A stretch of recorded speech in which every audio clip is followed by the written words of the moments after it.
오늘 말씀을 통하여서 끝이 아름다운 인생, 끝이 아름다운 인생. 여러분들의 인생은 어떻게 되기를 원하십니까? 내 인생은 처음은 너무 좋은데 내 인생 끝은 뭐 그냥 그렇게 살아도 괜찮아. 그렇게 생각하십니까? 아니면 내가 시작은 좀 미약할지라도 내 끝은 창대케 되고 내 끝은 좀 아름다운 그런 인생으로 마무리를 지면 좋겠다. 여러분들은 어떻습니까? 어떤 인생을 살고 계십니까? 어떻게 인생을 마무리 짓겠습니까? 저와 여러분, 우리의 인생이 시작보다 끝이, 그래서 우리의 인생이 점점 더 아름다워지고 더 풍성해지고 더 성숙해지고 더 사랑스러워져 가는 그런 인생을 만들어 갈 수 있는 하나님의 자녀가 되시길 주님의 이름으로 축원합니다. 세계 역대 대통령 가운데 끝이 아름다운 사람들이 있습니다. 이 지미 카터 대통령, 그는 임기 중에 최악의 대통령이라는 그런 소리를 들었습니다. 퇴임 이후에 그가 국제 분쟁과 인권 운동과 또 저소득층을 위해 주택을 지어주는 이 헤비다트에 참여하기까지 이 퇴임 이후의 행적으로만 보면 그는 역대 최고의 대통령이라는 평가를 받게 된다는 것입니다. 처음에는 그렇지 않았지만 그가 점점 더 그의 인생을 통하여 사람들에게 인정받고 사랑받는 그런 대통령으로 그가 세워지더라는 거죠. 우리가 너무나도 잘 아는 이 아브라함 링컨 대통령, 그는 가난한 농부의 아들로 태어나서 학교도 다니지 못했지만 하나님을 향한 신실한 믿음 그리고 이 정직과 성실함으로 미국 역대 대통령 가운데 가장 존경받는 그런 인물이 되었습니다. 남북 전쟁을 승리로 이끌었고 노예 해방을 위해 평생을 바친 그런 대통령이라고 합니다. 넬슨 만델라 대통령, 그는 남아공의 인종차별을 반대하다가 감옥에서 27년의 수감 생활을 했지만 비폭력 평화주의 운동을 펼치며 최초의 흑인 대통령이 되었습니다. 대통령이 된 그는 백인과 흑인의 갈등과 대립을 화해와 용서로 승화시켰습니다. 이 공로를 인정받아 그가 노벨 평화상을 받게 되었다고 하죠. 5년 전 16년의 임기를 끝으로 이 총리직을 내려놓은 독일의 메르켈 총리. 독일은 그녀를 독일의 엄마라 부를 정도로 그녀를 향한 지지와 신임이 두터웠다고 합니다. 그녀는 여러 번 이스라엘을 방문하여 나치에 의해 학살된 유태인들을 추모하며 그들 앞에 머리를 숙였다고 합니다. 이런 역사 가운데 정말 위대한 그런 사람들이 아름다운 인생이었다고 기록할 만한 그런 대통령들이 얼마나 많은지 모릅니다. 그런데 반면 우리나라 역대 대통령의 말로를 보면 정말 비참하기 짝이 없습니다. 초대 이승만 대통령 4.19에 의해서 사임을 합니다. 윤보선 대통령 5.16에 의해서 사임을 했습니다. 박정희 대통령 총격에 의해 사망을 하죠. 최규하 대통령 군부에 의해 사임. 전두환 대통령 교도소에 들어갔습니다. 노태우 대통령 교도소. 노무현 대통령 자살. 이명박 대통령 교도소. 박근혜 대통령 교도소. 윤석열 대통령 교도소. 우리나라 대통령의 끝이 이 3번의 사임, 5번의 교도소, 그리고 사망과 자살하기까지 거의 모든 대통령의 말로가 그리 아름답지 못했음을 우리가 보게 된다는 것입니다. 그런데 문제는 앞으로 나아질 거라는 기대가 별로 생기지 않는다는 거죠. 이런 마음이 들었습니다. 처음보다 끝이 아름다운 인생, 지나온 시간보다 지금 최선을 다하는 인생, 그 인생을 하나님이 기쁘게 여기시지 않을까? 바라기는 저와 여러분, 우리의 인생이 처음보다 끝이 아름다운 인생, 그래서 우리의 마지막이 주 안에서 풍성함을 누리는 하나님의 자녀가 되시길 주님의 이름으로 축원합니다. 이런 말이 있습니다. 사람은 많은데 인물이 없다. 이 고학력자들이 얼마나 많습니까? 그런데 탁월한 인재가 드물다는 거죠. 나라에서도 보면 일할 적임자를 찾지 못해 여러 날을 공석으로 두는 그런 일이 흔하다고 합니다. 사람이 좋으면 실력이 안 되고 또 실력이 출중하면 사람됨이 안 되는 경우가 아주 허다하다는 거죠. 이게 오늘날의 현실이라면 그 이유가 뭡니까? 마음에 드는 인물을 찾기가 결코 쉽지 않기 때문이라는 것입니다. 그런데 우리 하나님도 마찬가지예요. 얼마나 사람이 없으면, 성경에 보니까 의인 10명만 있으면 내가 이 소돔성을 멸하지 않겠다고. 그런데 10명을 찾지 못해서 그 소돔과 고모라 땅이 멸망을 당하고 말았다고 성경은 우리에게 말씀해 주고 있습니다. 오늘날에도 하나님은 이 시대를 이끌어갈 하나님의 사람을 찾는 구인 광고를 우리에게 내고 있다는 것입니다. 내가 사람을 찾고 있다는 거예요. 이 시대에 하나님의 거룩한 일을 감당할, 하나님의 역사를 만들, 하나님의 일을 감당할 하나님의 사람을 지금도 찾고 있다는 거죠. 오늘 저와 여러분, 우리가 하나님이 쓰시기에 합당한, 하나님이 찾으시는 그 한 사람이 되기를 주님의 이름으로 축원합니다. 다윗이 하나님 마음에 합하였다고 말씀하신 것처럼 우리가 주의 마음에 합한 자가 되어서 주의 일에 충성된 하나님의 사람이 되시길 주님의 이름으로 축원합니다. 오늘 본문에 보면 하나님이 찾으시는 그 한 사람이 소개되고 있습니다. 왜 하나님께서 그를 찾으셨을까?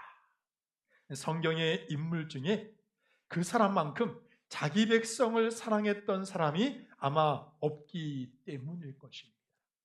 출애굽기 32장에 보면 이스라엘 백성들이 하나님 앞에 큰 죄를 범하여 하나님께서 진노를 내리실 때 자기 백성을 위해 그가 간절한 마음으로 하나님께 기도했습니다.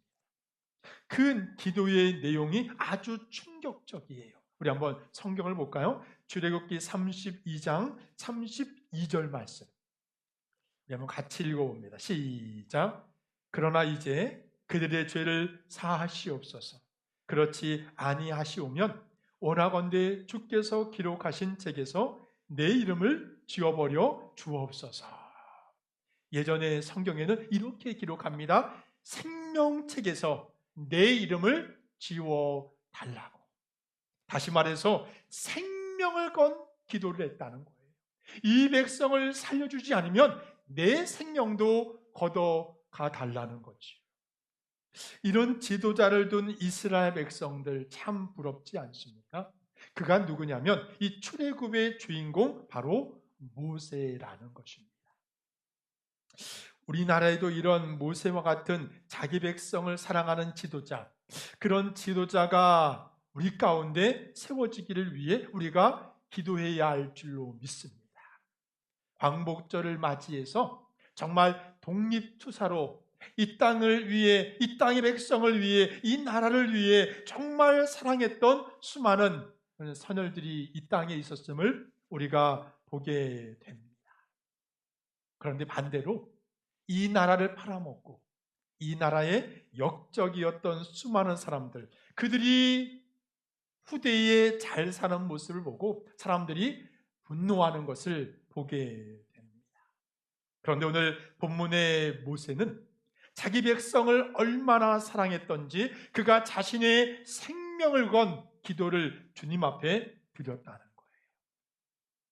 신약성경 히브리서 11장 24절 25절에 보면 왜 하나님께서 찾으시는 사람이 이 모세여야 하는가 이렇게 말씀을 하고 있습니다. 우리 한번 성경을 같이 읽어볼까요? 히브리서 11장 24절 25절 말씀 함께 옵니다. 시작. 믿음으로 모세는 장성하여 바로의 공주의 아들이라 칭함받기를 거절하고 도리어 하나님의 백성과 함께 고난받기를 잠시 죄악의 낙을 누리는 것보다 더 좋아하고. 이 얼마나 대단한 결단입니까? 지금 애굽의 바로의 공주로 그가 공주의 아들로 그가 입양되어서 그가 궁궐에서 애굽의 궁궐에서 그가 호의호식하며 살아가고 있습니다. 어지간한 사람 같으면 이 동족이 죽든 말든 아무 상관을 하지 않을 텐데, 근데 모세는 그렇게 하지 않았다는 거지요. 비록 자신이 공주의 아들로 살고 있지만 이 내 동족의 이 비참한 현실을 결코 그가 외면할 수 없었다는 것이요. 그런데 우리가 두려워해야 할 게 하나 있습니다. 오늘 그토록 민족을 사랑했던 모세가 나라를 사랑한다는 이유로 그가 살인죄를 저질렀다는 사실입니다. 민족을 뜨겁게 사랑했는데 오히려 사람을 죽이는 계기가 되었다는 거예요. 그로 말미암아 광야로 도망쳐야 되는 신세가 되고 말았습니다. 이런 결과를 보면 우리 모두가 두려워해야 합니다. 왜냐하면 우리의 선한 의도가 선한 결과만을 가져온다고 말할 수 없기 때문이라는 거죠. 만일 모세가 자기 백성을 뜨겁게 사랑하지 않았다면 죽일 일도 없었을 것이고 비참한 자리에 빠지지도 않았을 것입니다. 도망칠 일도 없었겠죠. 베드로도 마찬가지입니다. 예수님이 체포되었을 때 그냥 버려두고 다른 제자들처럼 그가 도망쳤다면 주님을 3번이나 부인하는 이 최대의 실수는 하지 않았을 것입니다. 그런데 예수님을 버리고 도망치기에는 예수님을 너무 사랑했기 때문이라는 거죠. 그래서 오늘 본문의 말씀을 통해 모세가 어떻게 이런 어처구니 없는 이 실패의 자리에 빠지게 됐는지, 그리고 우리에게 이런 실패의 자리가 찾아왔을 때 우리는 어떻게 하면 지혜롭게 그것을 피할 수 있는지 오늘 말씀을 통해 함께 생각해 보기를 원합니다. 본문에서 이 모세의 결정적인 실수가 뭡니까? 오늘 본문을 볼까요? 본문 11절 말씀 우리 같이 한번 보겠습니다. 11절 말씀 우리 함께 읽을까요? 시작. 모세가 장성한 후에 한 번은 자기 형제들에게 나가서 그들이 고되게 노동하는 것을 보더니 어떤 애굽 사람이 한 히브리 사람 곧 자기 형제를 치는 것을 본지라. 그래서 모세가 어떻게 합니까? 이어지는 12절 말씀에 이렇게 말합니다. 좌우를 살펴 사람이 없음을 보고 그 애굽 사람을 쳐 죽여 모래 속에 감추니라. 이 모세의 결정적인 실수가 뭐냐면 이렇게 말합니다. 좌우를 살펴 사람이 없음을 보고. 무엇이라고 말합니까? 모세가 사람을 의식하고 있다는 거예요. 사람이 없음을 보고 눈에 보이는 사람만 의식하고 하늘에 계신 위에 계신 하나님을 의식하지 않았다는 거죠. 그가 하나님을 의식했다면, 그가 하나님을 바라봤다면 과연 그렇게 할 수 있었을까? 요즘에는 길에 돈이 떨어져 있다고 해서 지갑을 발견했다고 해서 함부로 주었다가는 큰 코 다칩니다. 어떤 분이 길에서 지갑을 발견했는데 주인을 찾아주려고 그 지갑을 주었습니다. 그리고 그걸 집에 가져와서 그만 하루를 넘기고 말았습니다. 그런데 그날 경찰서에서 전화가 온 거예요. 혹시 지갑을 줍지 않았냐고. 지갑을 잃어버린 사람이 지갑을 찾으려고 근방에 있는 CCTV를 확인해 보고 경찰서에 신고를 한 거죠. 아무도 보지 않는 것 같아도 어디선가 여러분의 행동을 보고 있다는 거예요. 이게 뭡니까? CCTV. 인간의 눈은 속일 수 있어도 결코 하나님은 속일 수 없습니다. 지금 모세가 하나님의 존재를 망각하고 있었다는 거예요. 위에 계신 하나님을 그가 보지 못하고 있었다는 것입니다. 이것이 모세를 치명적인 실패의 자리로 내몰았다는 겁니다. 그렇다면 모세가 저지른 이 실패의 자리를 우리가 피하기 위해서는 우리가 어떤 삶을 살아야 될까? 첫째로 하나님의 존재를 늘 의식하는 삶을 살아야 할 줄로 믿습니다. 하나님을 늘 의식하는 삶. 이 라틴어로 보면 이 코람데오라고 하는 말이 있습니다. 이 말은 무슨 말이냐면 하나님 앞에서, 코람데오, 하나님 앞에서. 우리가 모세의 실수를 피하기 위해서는 이 코람데오의 삶이 우리에게 필요하다는 것이죠. 그래서 좌우만 살피는 육신의 눈으로는 결코 볼 수 없는 우리가 영안을 열고 위에 계신 하나님을 의식하는 성도가 되어야 합니다. 왜 그래야 되냐면 하나님을 의식하지 않고 사람만 의식하면 거기에 인과관계가 생기기 마련입니다. 사람만 의식하다 보면 꼭 따라오는 아픔이 있다는 거죠. 예를 들면 사람을 의지하다가 사람에게 속고 사랑을 믿다가 사랑에 배신당하는 그런 일들이 우리에게 얼마나 많습니까? 오늘 본문 12절 말씀. 좌우를 살펴 사람이 없음을 보고, 좌우를 살펴 사람이 없음을 보고, 이것이 어떤 원인으로 어떤 결과가 나타납니까? 13절과 14절 말씀 보십시오. 우리 같이 읽어볼까요? 13절, 14절 말씀.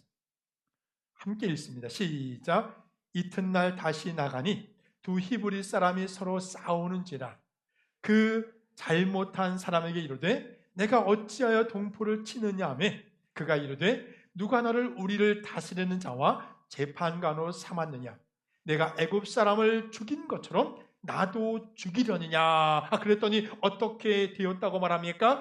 모세가 두려워하여 이르되 일이 탈로 되었도다. 여기 중요한 인과관계가 뭡니까? 모세가 12절 말씀에 하나님을 의식하지 않고 사람만 의식했어요. 좌우를 살펴 사람이 없음을 보고 그래서 어떤 행동의 결과가 나타납니까? 사람을 의식함으로 사람을 두려워하는 비참한 결과를 낳게 되었다는 거죠. 그런데 반대로 우리가 하나님을 경외하고 우리가 하나님을 두려워하면 하나님을 두려워하는 마음만큼 우리가 사람 앞에 비굴해지거나 사람을 두려워하는 그런 일들은 피할 수 있다는 것입니다. 이게 얼마나 중요한 원리인지 몰라요. 여러분, 누구나 다 사람을 두려워합니다. 그리고 사람을 의식하며 살아갑니다. 누가 사람을 의식하지 않고 살겠습니까? 저 역시 목회를 하면서 늘 상대방에 대해서 항상 사람을 두려워하는 마음과 의식하는 마음이 제게도 있다는 거예요. 그런데 그럴 때마다 제 마음에 이런 기도가 나옵니다. 하나님, 제가 아무리 노력해도 사람을 의식하는 것을 피할 수 없다면 제가 사람을 의식하는 그 무게만큼 하나님을 의식하는 종이 되게 하옵소서. 오늘 이 수학 공식처럼 우리가 사람을 의식할 때마다 하나님을 똑같이 의식할 수 있는 그런 마음이 우리에게 있어야 할 줄 믿습니다. 그러면 우리가 사람을 통하여 두려워하기보다 우리가 하나님을 두려워함으로 우리가 사람을 이길 수 있는 승리의 삶을 우리에게 주실 줄로 믿습니다. 오늘 모세는 그가 좌우를 살펴 사람이 있나 없나 보는 것, 이것이 본능적인 행동이라면 그 순간 자동적으로 위에 계신 하나님을 바라볼 수 있는 그런 믿음의 역사, 그런 의식할 수 있는 마음이 우리에게 있어야 된다는 거죠. 그래야만 오늘 모세가 잘못된 실패의 자리, 그가 실수의 자리에 빠지는 것처럼 우리가 그런 실수를 우리가 피할 수 있다는 것입니다. 성경에 보면 시편 3편에 모세가 비참한 상황에 빠진 것과는 전혀 다르게 이 다윗의 당당한 모습을 우리가 만날 수가 있습니다. 이 시편 3편의 배경은 뭐냐면 이 다윗이 그 아들 압살롬의 반역을 통하여서 그가 극한 상황에 처하게 되었습니다. 궁궐을 뺏기고 그가 쫓기는 신세, 목숨을 구걸하는 신세가 되고 말았어요. 아들에게 배신을 당해 왕권을 빼앗길 그런 위기에 처하고 말았습니다. 이런 절망적인 상황 가운데 오늘 시편 3편 1절 말씀은 우리에게 이렇게 말씀을 하고 있습니다. 우리 같이 한번 읽어볼까요? 모세가 이렇게 고백합니다. 함께 읽습니다. 시작. 여호와여, 나의 대적이 어찌 그리 많은지요. 일어나 나를 치는 자가 많으니이다. 지금 어떤 상황인지 보이십니까? 누구 하나 다윗을 도와줄 사람이 없어요. 모두가 다 대적이고 모두가 다 다윗 앞에 원수 아닙니까? 그런데 이런 상황 가운데 사람을 의식하지 않고 하나님만을 의식하며 하나님만을 의지했더니 다윗이 어떤 동작, 어떤 작동이 일어나는가 봤더니 6절 말씀에 그가 이렇게 고백을 하고 있습니다. 우리 6절 말씀, 우리 같이 읽어볼까요? 6절 말씀 함께 봅니다. 시작. 천만인이 나를 애워싸 진친다 하여도 나는 두려워하지 아니하리이다. 다윗이 하나님을 의지했더니 그가 사람을 바라보지 않고 하나님만 바라보았더니 그 마음 가운데 두려움이 사라지더라는 거지요. 천만인이 나를 애워싸도, 이건 아름다운 시를 짓기 위해서 책상머리에서 나온 그런 글귀가 아닙니다. 지금 쿠데타로 쫓기는 상황, 누구도 도와줄 리 없는 그런 상황 가운데 하나님을 의지했더니 그 마음 가운데 두려움이 사라졌습니다. 담대함으로 주님 앞에 나아가게 되는, 그래서 세상을 이기는 승리의 거룩한 삶을 살게 되더라는 것이. 오늘 저와 여러분, 우리가 사람을 의식하고 사람을 의지하기보다 우리가 주님 앞에 나아가 주님을 의식함으로 주 안에서 두려움이 사라지고 그 승리의 거룩한 삶을 살아가는 하나님의 자녀가 되시길 주님의 이름으로 축원합니다. 우리도 마찬가지예요. 우리의 믿음, 우리의 신앙을 잘 지키기 위해서는 우리가 사람을 바라보는 것이 아니라 하나님만 바라보고 하나님만 의식해야 됩니다. 이런 말이 있습니다. 하나님을 경외하면 사람 앞에 무릎을 꿇지 않는다. 하나님을 두려워하면 사람 앞에 비굴해지지 않는다. 그렇습니다. 우리가 하나님을 의식하는 삶, 그 삶을 살아가면 우리의 인생이 결코 실수의 자리, 실패의 자리를 벗어나서 우리 인생이 그 끝이 아름다운 인생, 처음보다 끝이 창대케 되는 놀라운 인생을 살게 될 줄로 믿습니다. 저와 여러분, 우리가 주님을 의식함으로, 주님을 바라봄으로 우리의 인생이 아름다운 인생이 되길 주님의 이름으로 축원합니다. 둘째로, 이 실패의 자리에 빠지지 않기 위해서는 하나님의 뜻을 분별하는 삶을 우리가 살아야 할 줄로 믿습니다. 이 성도 중에 보면 이 두 부류의 성도가 있습니다. 한 부류의 성도는 하나님의 존재를 믿기는 하지만 하나님을 별로 의식하지 않고 그렇게 살아가는 성도가 있어요. 예수 믿지, 하나님 믿지, 내가 교회 다녀. 근데 일주일 내내 하나님을 찾거나 기도하거나 주님을 바라보거나 성경을 보거나 그런 일이 한 번도 없어요.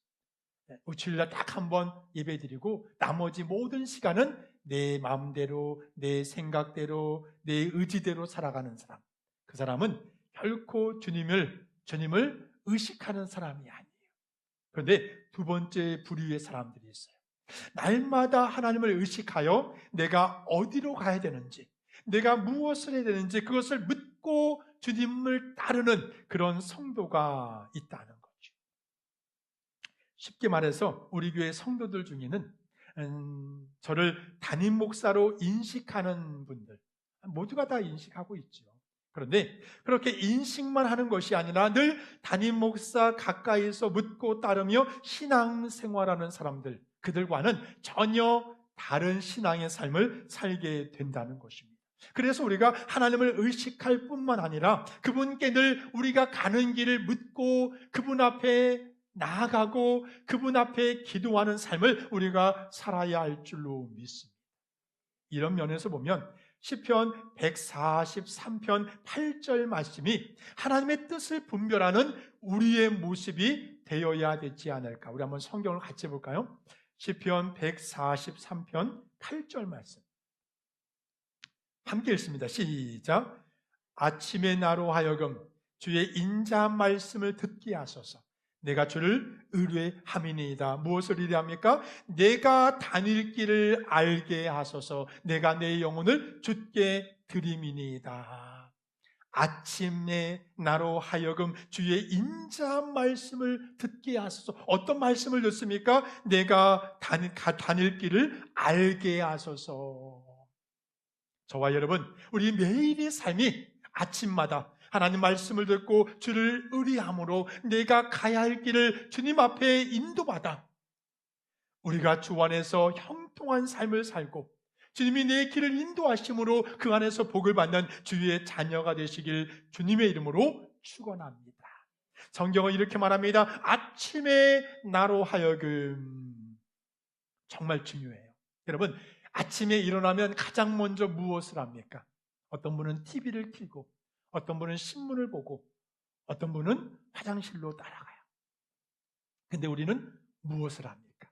우리는 새벽에 교회를 찾아 주님 앞에 아침에 교회를 찾아 새벽에 못 나오더라도 아침에 출근하는 길에 아침에 일어나서 이 동네를 돌아가는 길에 어디를 가든지 집에서 직장을 가든지 집에서 가게를 가든지 어디를 가든지 교회를 들러갈 수 있는 아멘? 아멘? 들러가요. 삼척이 큽니까?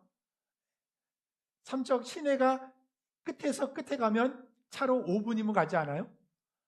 5분이면 가요. 5분이면 가요.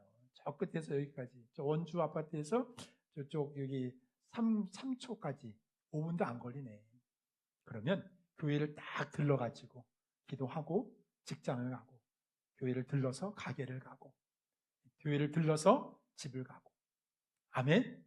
네, 새벽에 못 나오더라도 하루에 한 번 아침에 주를 찾아 주님 내게 말씀하옵소서. 내가 다닐 길을 내게 알게 하소서.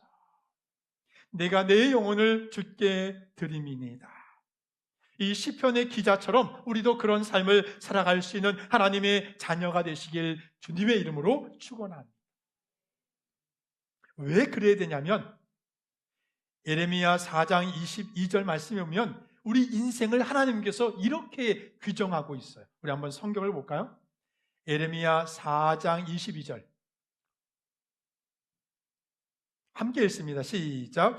내 백성은 나를 알지 못하는 어리석은 자요 지각이 없는 미련한 자식이라.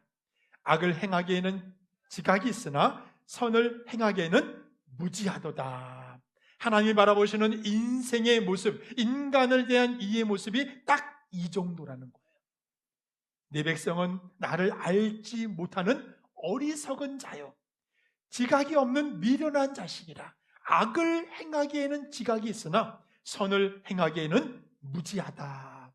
인간의 어리석음과 인간의 미련함과 우리의 약함을 주님께서 알고 계신다는 것입니다. 그러므로 우리가 어떤 삶을 살아야 됩니까? 우리가 하나님 앞에 주님이 우리의 길을 인도하시도록 그분 앞에 묻고 그분의 길을 따라가고 그분 앞에 설 수 있는 하나님의 자녀가 되어야 된다는 거죠. 하나님, 내가 그 정도입니다. 내가 어리석은 자요, 내가 미련한 자요, 내가 약한 자입니다. 하나님, 내게 오늘도 말씀하여 주옵소서. 오늘도 내가 가는 길을 인도하여 주옵소서. 그 길을 내게 알게 하옵소서. 그런 백성들이 주의 놀라운 축복의 길, 아름다운 길을 갈게 될 줄로 믿습니다. 이스라엘 지도를 보면 이 북쪽에는 갈릴리 호수가 있고 남쪽에는 이 사해라고 하는 바다가 있습니다. 사해 호수죠, 호수. 이 위쪽에 갈릴리 호수 그 줄기를 따라 요단강이 흐르고 그 요단강의 물이 이 사해 바다에 잠기게 됩니다. 그런데 맨 남쪽에 있는 이 사해 바다, 그 바다는 죽은 바다입니다. 그런데 반면에 이 북쪽에 있는 갈릴리 바다는 그 바다는 생명이 넘치고 거기는 무수한 물고기들이 떼를 지어 다닌다는 거죠. 이 어찌된 일이냐면 이 북쪽의 갈릴리 호수는 그 위쪽에 있는 헬몬산에서 내려오는 이 풍부한 물을 공급받아 생명의 풍성함을 누린다는 것입니다. 그렇게 물을 사용하고 그 물을 거기에 갈릴리 호수에 가다 두는 것이 아니라 그 물을 이 요단강을 통해서 밑으로 흘려보냅니다. 그러면 요단강을 따라서 그 물줄기가 사해 바다에 들어가요. 그런데 이 사해 바다는 그 안에 들어간 물을 다른 곳으로 흘려보내지를 않습니다. 그러다 보니까 그 안에서 그 물들이 증발이 되면서 염도가 높아지니까 그 안에는 어떤 생명체도 살 수가 없게 된다는 거죠. 이 무슨 말이냐면 갈릴리 호수든 사해 바다든 제 아무리 흘러 들어온 물을 담을지라도 모두가 좋은 결과를 가져올 수는 없다는 거예요. 오늘날 우리가 선한 마음, 선한 의도를 가지고 계획할지라도 그 결과가 언제나 선할 수는 없다는 것입니다. 왜? 우리 자체가 주님 앞에 악한 자요, 연약한 자요, 미련한 자이기 때문이라는 것입니다. 그럼 우리가 어떻게 해야 합니까? 오늘 성경은 우리가 사람을 의식하고 사람에게 끌려다니는 그런 성도가 아니라 하나님을 의식하고 하나님의 뜻을 분별하여 그 말씀대로 작동되어지는 믿음, 그 믿음으로 승리하는 하나님의 거룩한 자녀가 되어야 할 줄로 믿습니다. 이 세상에는 이 사해와 같은 죽은 사람들이 있는가 하면 생명이 숨쉬고 생명이 넘쳐나는 이 갈릴리 호수와 같은 그런 사람들이 있습니다. 교회도 마찬가지입니다. 교회도 사해와 같은 이 죽은 교회가 있는가 하면 이 갈릴리 호수와 같이 생명력이 넘치는 교회가 있다는 거죠. 둘의 차이는 뭡니까? 하나님을 의지하느냐, 하나님을 의식하고 살아가느냐, 그렇지 않느냐의 차이라고 믿습니다. 오늘 저와 여러분, 우리 인생의 모든 길에서 주님이 우리와 동행하시며 우리가 주님을 의식하고 살아가므로 우리의 삶이 이 사해와 같은 그런 생명력이 없는 그런 자가 아니라 이 갈릴리 호수와 같이 생명이 넘치는 그런 하나님의 거룩한 자가 되어서 주님 앞에 우리의 끝이 아름다운 인생, 우리의 처음과 우리의 나중을 봤을 때 우리의 끝이 점점 더 주 안에서 풍성해지는 하나님의 거룩한 백성들이 되시길 주님의 이름으로 축원합니다.